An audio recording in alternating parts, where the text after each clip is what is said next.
Você está sintonizado na Folha FM 98,3, Campos dos Goitacazes. Começa agora o Folha no Ar, primeira edição, oferecimento Laboratórios Plínio Bacelar, Clínica Proteus e Nova Canabrava. São 7h03.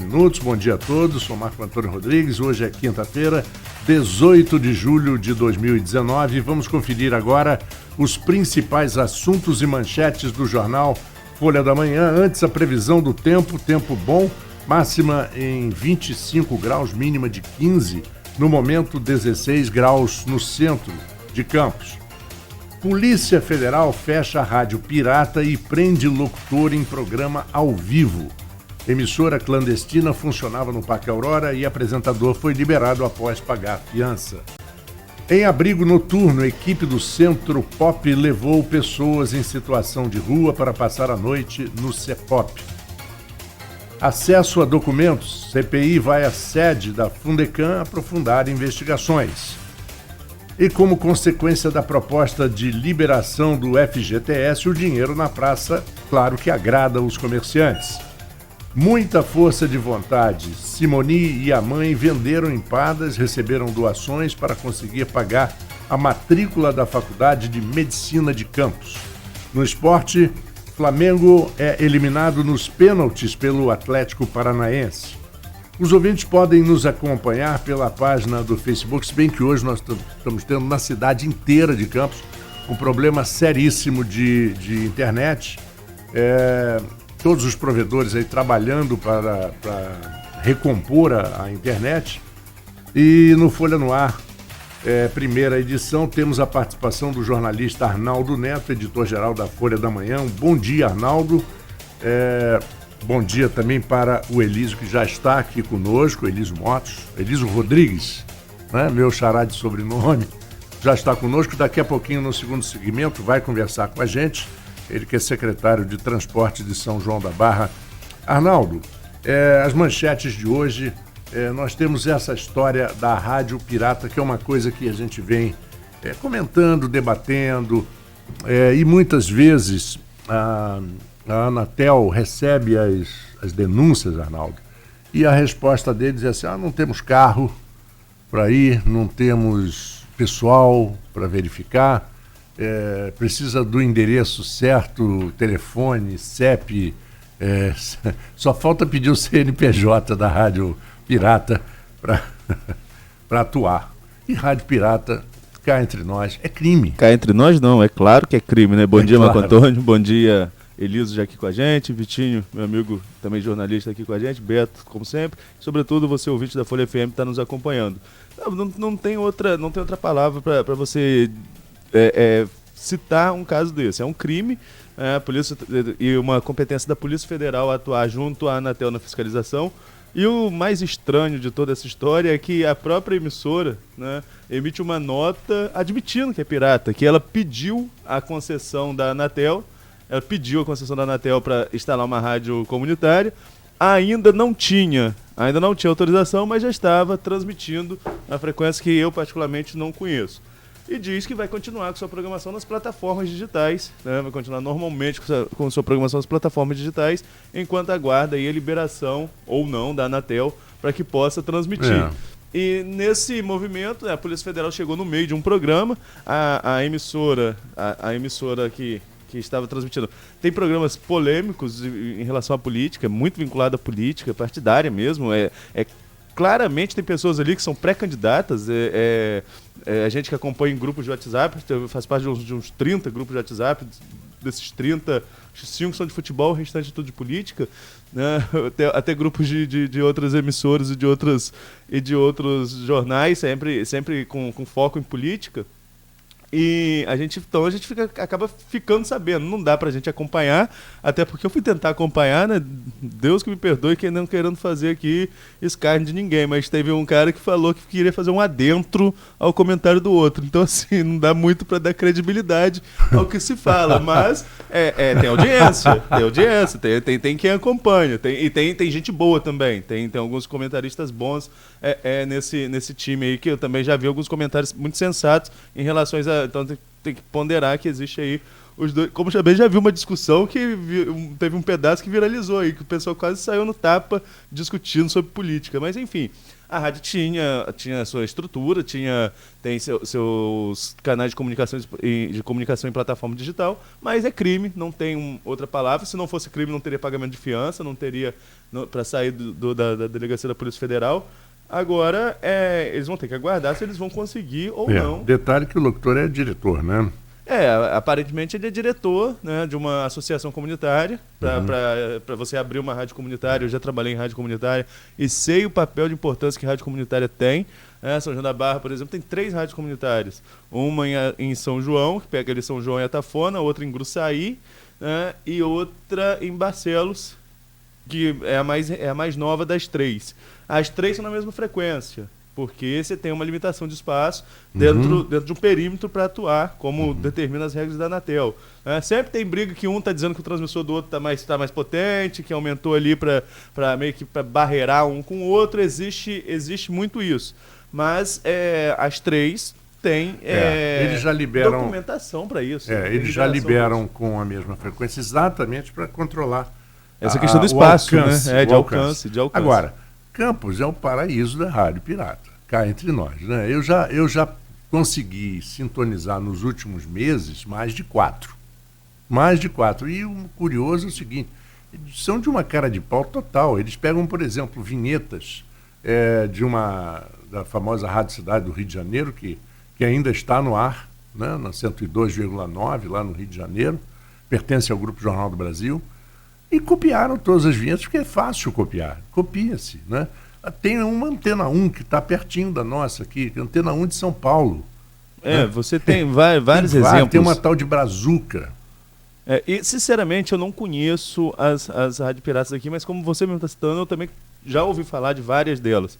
E você tem que também, né, que destacar, São Paulo, por exemplo, como você citou São Paulo, aí, que é a maior cidade do país, tem muita rádio pirata, tem muito aeroporto. E isso é um grande problema. Nós também temos um aeroporto aqui que pode interferir também na comunicação. Perigoso. É extremamente perigoso. Então, quando há uma regulamentação, você tem aí uma agência própria para isso, que é a Anatel, é porque oferece risco a outras pessoas, oferece, como eu estou falando no caso dos aviões, então você tem que ter um controle com relação a isso, e não é cada um achar que está no direito, vai lá, compra um transmissor, levanta uma antena e acha que pode sair colocando aí, até porque uma emissora de rádio convencional, como é o caso da nossa, e aí a gente pode falar de outras co-irmãs aqui próximo da gente, você tem a 97, você tem a Difusora, você tem, enfim, a Capital Hits, enfim, eu posso falar uma gama de nomes de emissoras de rádio que tem seus compromissos.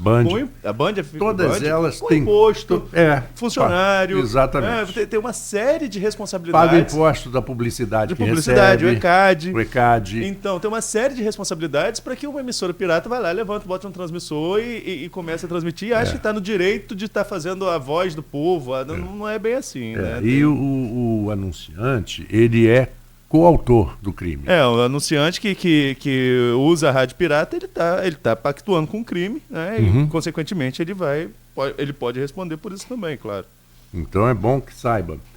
Outra manchete interessante aqui que a gente deveria falar, e eu gostaria até de depois até pesquisar um pouquinho mais, sobre esse exemplo de força de vontade da Simoni e da sua mãe, que venderam empadas, receberam doações para conseguir pagar a matrícula de uma faculdade, da Faculdade de Medicina de Campos.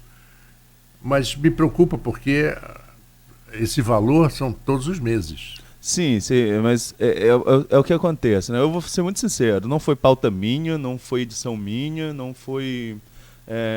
eu não fui pra rua apurar isso, a primeira matéria do domingo foi da Camila. O que eu fiz foi no Jornal de Sábado botar na primeira dobra, embaixo da entrevista de Macou, enquanto eu editava a entrevista de Macou, que eu fechei o jornal do último domingo.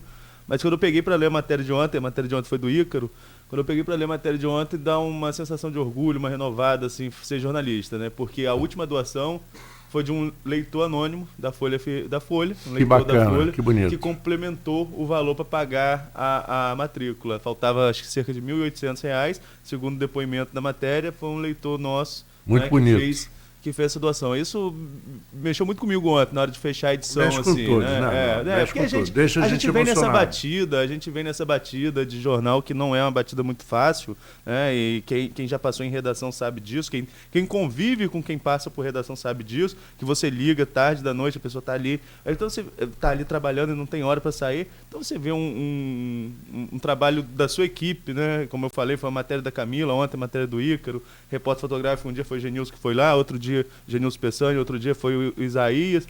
Você vê que o seu trabalho também está ajudando alguém e não nos deixa muito satisfeito. Mas existe sim essa preocupação com relação à mensalidade, Marco. Mas se ela não fizesse a matrícula, ela ia ter que fazer vestibular de novo. Então ela conseguiu a matrícula e agora vai atrás do programa de bolsa da universidade. Alguns comentários até na nossa rede social, ontem essa matéria teve bastante repercussão nas redes sociais da Folha, alguns comentários até falam, pena que vai levar 6 meses para ela conseguir pagar a matrícula e a mensalidade não é barata, é 8.500.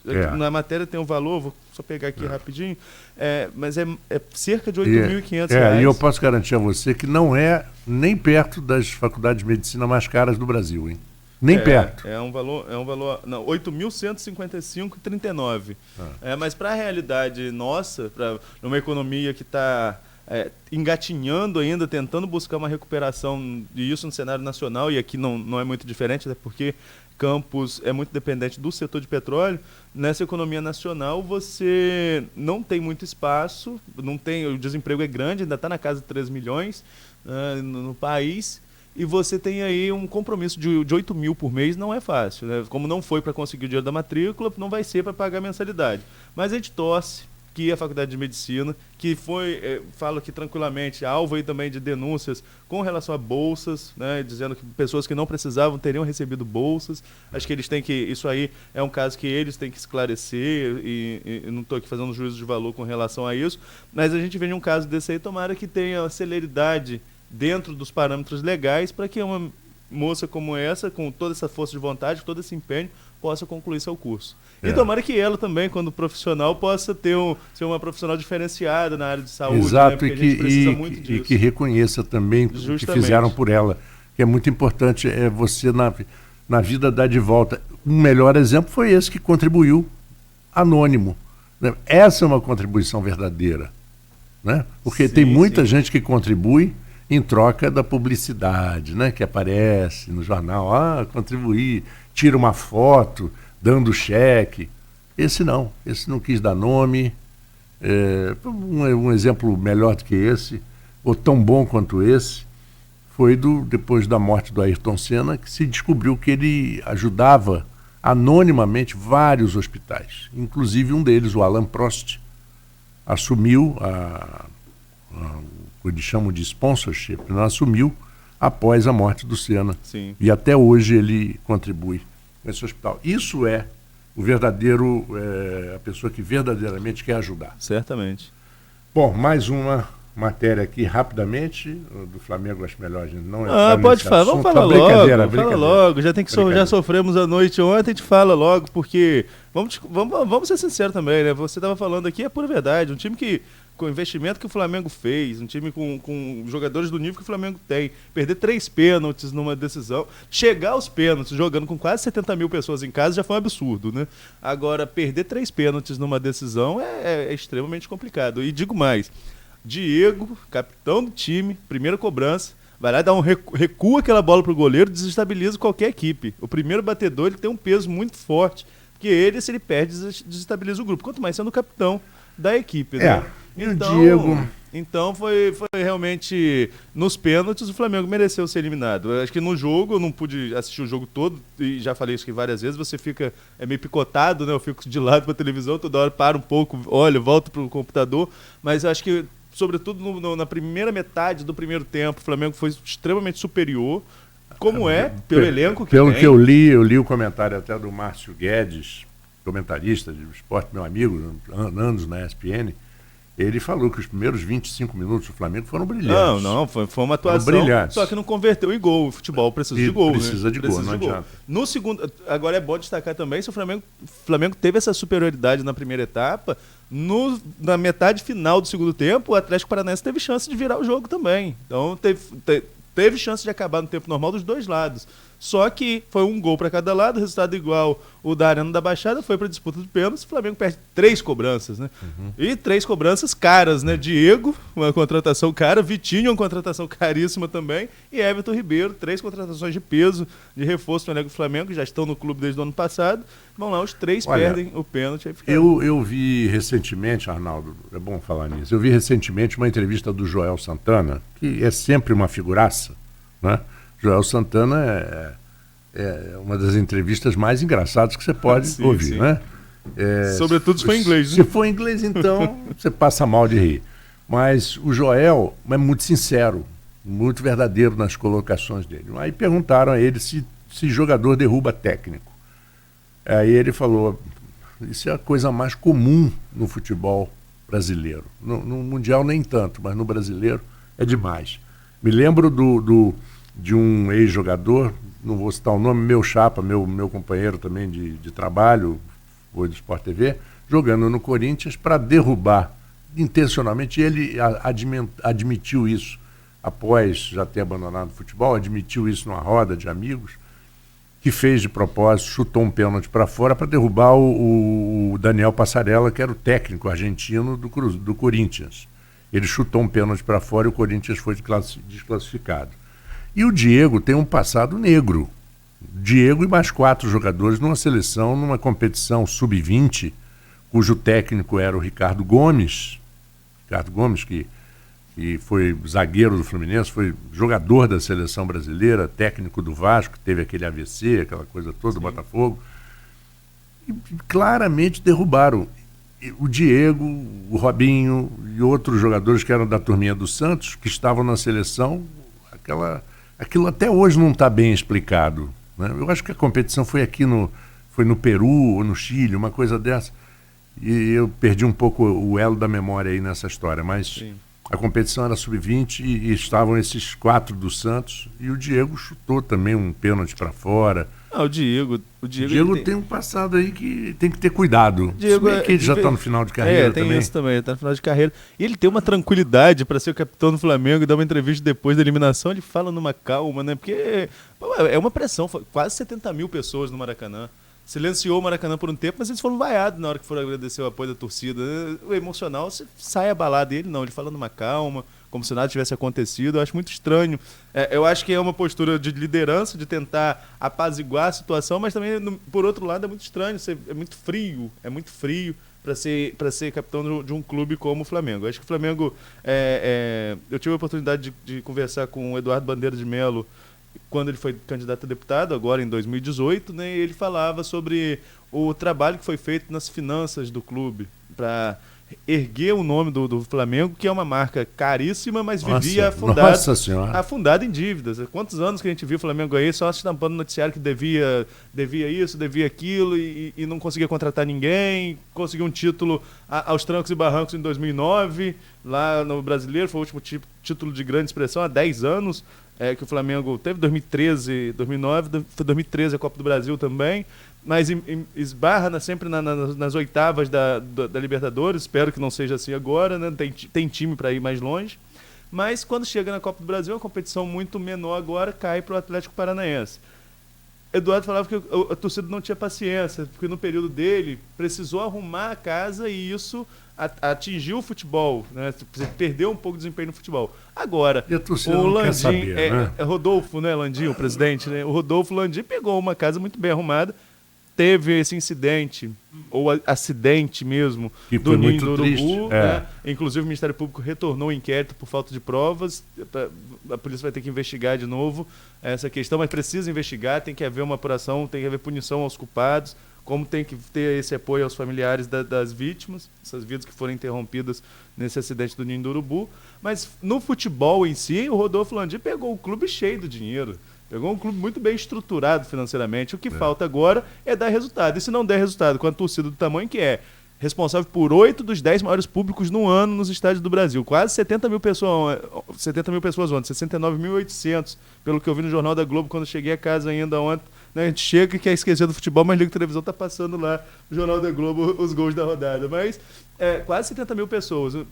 de muito dinheiro, cresceu em muito sócio-torcedor, agora tem que dar retorno em título, porque senão vai ficar complicado. O Flamengo tem aí Libertadores e Campeonato Brasileiro, precisa levantar um caneco pelo menos uma vez, senão vai ficar muito delicado para torcedor é que nem um eleitor, ele não quer saber se tem dinheiro ou não tem dinheiro. Não, ele quer resultado. Quer resultado. Mas depois de um jejum desse aí, ganhando só estadual, depois de um jejum desse, no período de Eduardo Bandeira, que ele consegue arrumar a casa e ganhando só estadual, agora está na hora de um título de maior expressão. Eu lembro do título de 2009 como se fosse ontem no Campeonato Brasileiro, mas está na hora de uma coisa mais recente, né? Está na hora de algo mais recente. E Libertadores, então, a gente sabe que teve Zico, 81, campeão mundial, mas está na hora também de um clube como o Flamengo, pelo menos, chegar mais perto de um título desse. E deixar o passado um pouquinho, ficar brigando por aquele título do brasileiro, se foi de não, um, mas foi de outro. Não, é nosso, não é nosso. Não, mas ninguém, disso.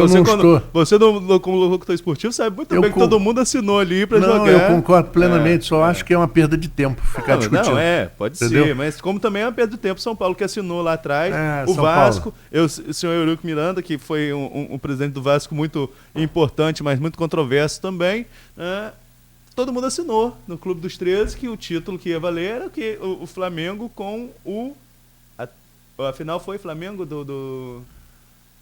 da Copa União, foi Flamengo e Inter. A final, Flamengo Atlético. Agora até me fugiu aqui. Também não lembro. Na hora que a gente discute um pouquinho mais. Mas todo mundo sabe que ali teve um acordo que seria decidido ali, que não ia jogar com outro módulo. Mas fica joguinho político de reconhece o título, não reconhece o título. Deixa pra justiça. Vamos lá. No campo, todo mundo sabe que 87 é do Flamengo. O Flamengo ganhou. São 7h24.